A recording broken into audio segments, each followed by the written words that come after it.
In this 2-day workshop, we're going to be working in multiple positions, but I want to invite you to try this 5-minute exploration seated on a chair so that you can actually do it wherever you are sitting comfortably. Just to give you an idea how we're going to work with our core muscles and what I mean by the core needing to be intelligent and healthy and being able to work on a dynamic range between mobility and stability.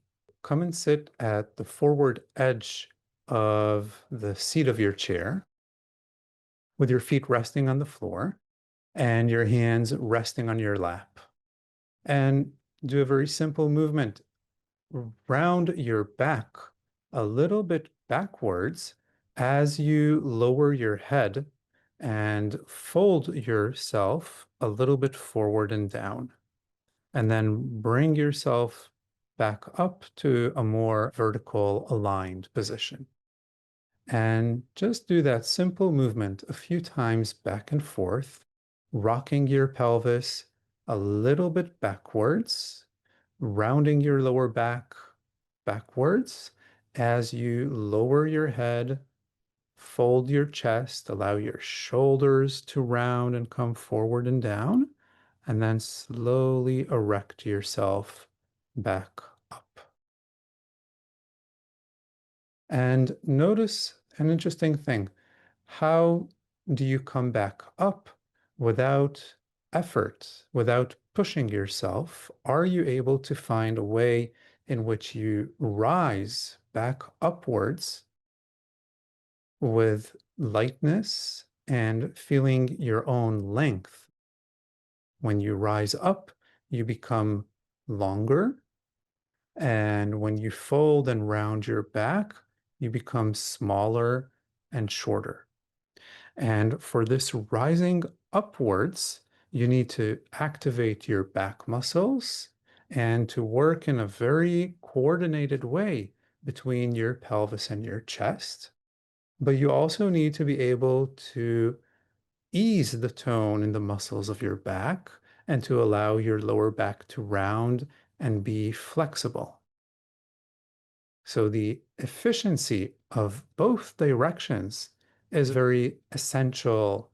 The ability to round easily and the ability to come back up easily, both are dependent on how you organize the center of yourself and how you organize the core of yourself, the coordinated action between your pelvis and your chest, the coordinated action between the folding and the rising, and the coordinated action between your stomach muscles and your back muscles.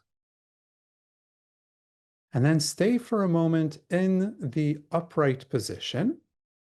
And from here, see if you can very easily tilt your entire trunk, your entire spine, a little bit forward. So this time you're not rounding the back nor arching the back. See if you can maintain the shape of your back as it is from the back of your head to the back of your spine, all the way down to the back of your pelvis, as if your whole trunk is like a board, as if your whole trunk, your whole back is like a board that you tilt forward a little bit just from your hips so that you're using the articulation of your hips, but you're not changing the shape of your spine or the shape of your back. And this movement, which is also a very essential movement of being able to control the articulation in the spine and for being able to tonify the back muscles to keep your spine in a uniformed shape as you tilt yourself a little bit forward. And now return again to rounding your back. Instead of tilting forward, round your back again a little bit backwards, rolling your pelvis back, folding your chest, lowering your head, and again, feel the contrast in the movement that now you need to ease the tone in your back muscles, but then you need to activate your back muscles again in order to rise back up. So again, it's a very different coordination of the core. In one, there's more mobility and flexibility, and in the other, there's more of a constant stability. Now place both hands behind your back so that you touch your own lower back with the back of the right hand and the back of the left hand. Place the back of your hands on your lower back. And again, round your back a little bit backwards. Fold your head, fold your chest, roll yourself a little bit back and feel with your hands and feel with your arms how the shape of your entire back really changes from the rounded position to the erect position. And just do that movement a few times again, back and forth, and just appreciate all the changes that occur in the angle of your head and your neck, the folding in your neck, the rounding in your shoulders, your chest folding, your back rounding, even the position of your elbows in relationship to your trunk changes. And then as you rise back up, everything changes. The whole shape, all of the angles, all of the articulations, everything changes. Now, this change for folding and the change for rising should be very easy to do.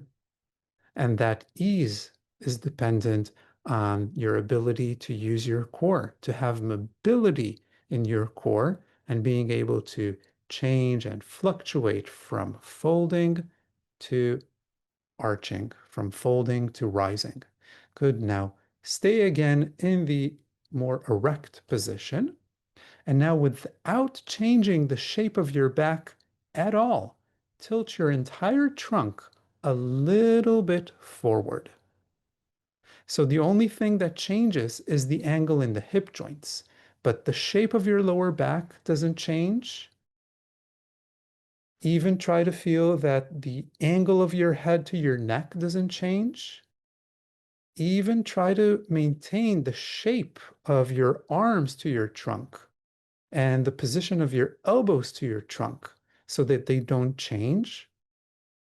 There's no need to rigidify yourself or to become stiff, but yes, you do want to feel this sort of stability, this sort of consistency in the shape of your body that doesn't change as you tilt forward and as you return.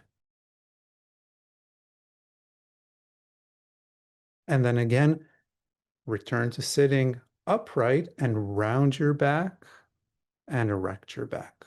So again, both actions, both patterns of movement are highly dependent on how you organize your center, on how you coordinate the movement of your chest to your pelvis. But when you round and rise, it's a very particular dynamic of using your core. And then again, try to stay in the upright position and just tilt forward without changing the shape of your back. And again, this movement too, it's a very different pattern of movement. Without rounding, don't fold, but just tilt forward from your hips. And this ability to tilt forward without changing your shape is also very dependent on how you organize your core. Bring your arms down by your sides. So this is a snippet of how we're going to explore and clarify and stimulate the healthy, flexible, mobile, yet powerful and stable action of your core muscles.